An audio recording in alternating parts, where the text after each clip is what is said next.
Begini ya, saya tak cerita karena saya baca kitab itu banyak sekali. Ini bukan dalam konteks sombong atau takabur, boten. Saya cerita baca kitab banyak itu supaya sampean tahu bahwa pikiran saya ini mamlu dipenuhi dengan pikiran-pikiran ulama dulu karena saya sering baca. Jadi tidak pikiran saya sendiri. Khusyuk itu maknanya takut. Ya takut itu ya maknanya takut. Takut itu ya kelas-kelasan. Misalnya saya dipanggil bapak saya, Bahak sini. Sekedar datang ke tempat itu meskipun nggak niat nurut, saya ulang lagi, sekedar datang ke tempat beliau manggil saya meskipun nggak niat nurut, itu sudah satu poin tertentu. Karena dipanggil terus menghadap itu sudah bagus. Meskipun di hati saya nanti saya bilang nggak mau, saya mau main. Tapi itu sudah poin tersendiri. Karena bandingannya akbala dalam bahasa Arab itu adbaro. Adbaro itu dari kata dubur. Dubur itu membelakangi. Daripada misalnya dipanggil Bahak sini, malah lari menjauh, membelakangi. Kalau dalam bahasa Arab adbaro, adbaro itu menjadikan duburnya di belakangnya. Makanya bandingannya akbala itu menghadap dengan muka.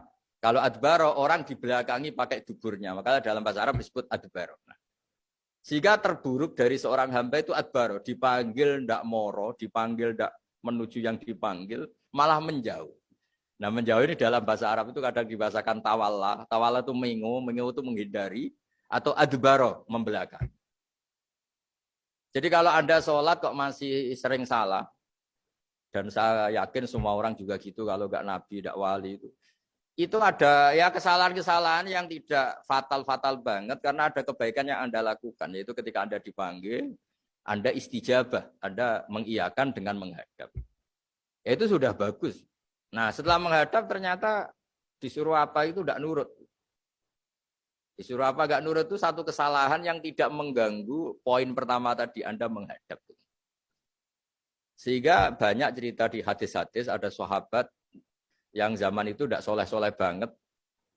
Zaman itu ketika Nabi, saya ini mau sholat ya Rasulullah, tapi jangan diminta berhenti dari begini-begini. Beliau menyebutkan sekian kemungkaran sahabat tadi. Nabi komentarnya itu sayan hahumayakul. Nanti kalau sering sholat lama-lama ya enggak begitu. Nah ini kelirunya kita sebagai manusia. Lama-lama juga baik, itu kita kira itu terus harus sekarang gitu loh.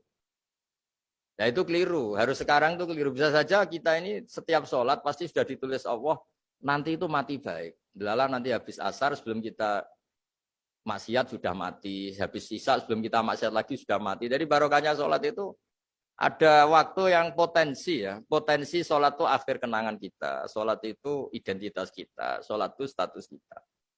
Nah, karena kita sholat itu pakai niat. Niat itu komitmen. Sementara kalau Anda maksiat itu tidak pakai niat karena zalla.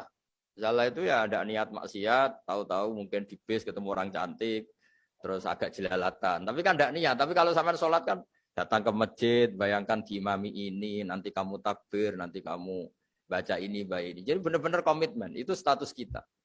Kata Said Zabidi disebut mautinuhu wa haqiqatuh. Baiknya umat Islam itu kalau taat itu mautinu, itu alamat resminya, itu statusnya, kata Said Zabidi. Tapi kalau dia maksiat itu zallah itu kepleset. Jadi tidak pernah jadi status kita. Semoga semua maksiat kita ini tidak status, tapi zallah. Jadi ketika taat itu status, hakikat kita. Maka fal'ubudiyah ya haqiqatuh wa mautinuhu wa dhatuh. Ini kata Said Abdul Az-Zabidi, pengarang Itham. Orang Islam itu orang yang ketika ibadah itu identitasnya. Betul, ketika ibadah itu Allahu Akbar, dia berharap rahmatnya Allah, gini-gini.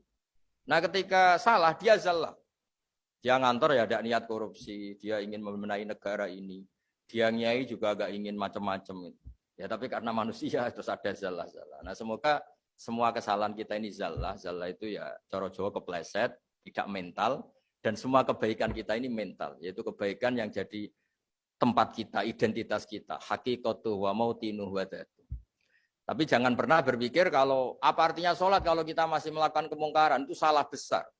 Sholat itu wajib. Dengan Anda sholat itu sudah mengurangi kemungkaran Anda. Karena Anda tidak melawan ketentuan Allah Ta'ala. Kayak kita orang Indonesia. Meskipun kita koruptor, mau jadi KTP Indonesia sudah bagus. Kita mau jadi warga Indonesia. Meskipun setelah itu kita korupsi dan salah. Tapi lumayan jadi mau jadi warga apa? Indonesia. Orang mau sholat artinya dia menstatuskan diri sebagai hamba Allah. Teken kontrak. Kalau saya ini hambamu ya Allah. Anta Robbi. Iya karena butuh, iya karena stain. Soal salah ya salah aja yang sama. Kita tetap warga Indonesia meskipun kita salah, meskipun kita koruptor, meskipun kita salah, tetap aja warga Indonesia yang berhak mendapat jatah makan meskipun di penjara, meskipun apa. Sama, kita ini hamba Allah yang mengakui kalau Allah itu Tuhan, kita hamba. Dan barokahnya pengakuan itu insya Allah di cerita-cerita syafaat, kalau kita dosa atau apa, insya Allah dapat syafaatnya Rasulullah SAW. Karena kita tidak pernah lari dari status kehambaan. Jadi yang harus dipegang. Makanya status kehambaan ini nggak boleh hilang. Kita harus sering bilang, Robbi, Robbi, Tuhanku yang merawat aku, yang memberi aku. Dengan demikian kita menjaga status kehambaan kita. Dan status hamba ini yang menjadikan orang layak masuk surga. Yaitu fadkhuli fi ibadi. Kamu harus resmi menjadi hambaku. Baru ada perintah wadkhuli jannati. Kalau menjadi hamba aja nggak mau, kita punya keangkuhan, punya keinginan yang mulu-mulu, sehingga seakan-akan kita ini Tuhan. Nah, itu tidak menghamba. Kita harus fadkhuli fi ibadi, baru wadkhuli jannati. Saya kira demikian. Semoga ini manfaat. Monggo bareng-bareng. Bismillahirrahmanirrahim. Al-Fatihah.